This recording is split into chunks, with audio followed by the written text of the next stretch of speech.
point. Now, leaders have been urged to foster national unity by respecting the rule of law and shunning tribal politics. The head of the Anglican Church, Archbishop Jackson Ole Sapit, spoke during Sunday's Easter celebrations.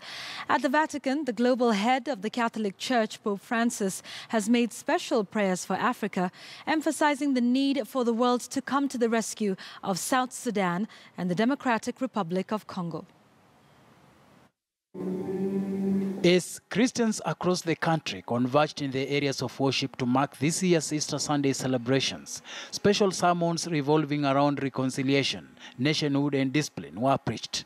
And the great mission that Jesus established, his movement that became the movement of the church, is a movement of sharing love, sharing reconciliation, and bringing ourselves together. Head of the Anglican Church in the country, Archbishop Jackson Ole Sapit, called upon political leaders to be mindful of nationhood and respect to the rule of law.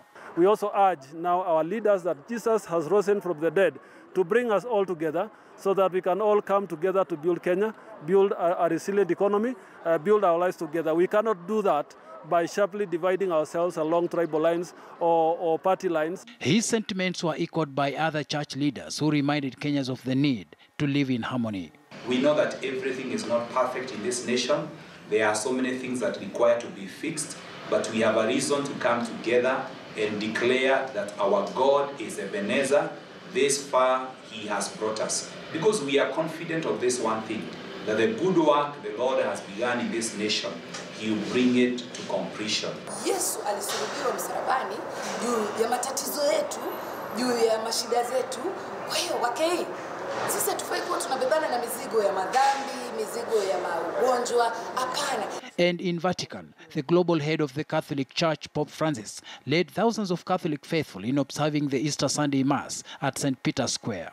In a special message for the African continent, Pope Francis appealed for the enhancement of human dignity. We invoke on this day fruits of hope for those who yearn for a more dignified life, above all in those areas of the African continent deeply affected by hunger, endemic conflicts, and terrorism. Specifically, the Pope prayed for peace and stability among troubled African countries like South Sudan and the Democratic Republic of Congo. The Pope also called on swift reconciliation in the Syrian crisis. Peace of the risen Lord, heal wounds in South Sudan and the strife-torn Democratic Republic of Congo, and open hearts to dialogue and mutual understanding. Let us not forget the victims of that conflict, especially the children. Easter Sunday is the most important day of the Christian calendar. Christians believe Jesus Christ rose from the dead 3 days after he was killed. It is also called the Resurrection Sunday. Shadrach Miti, KTN News.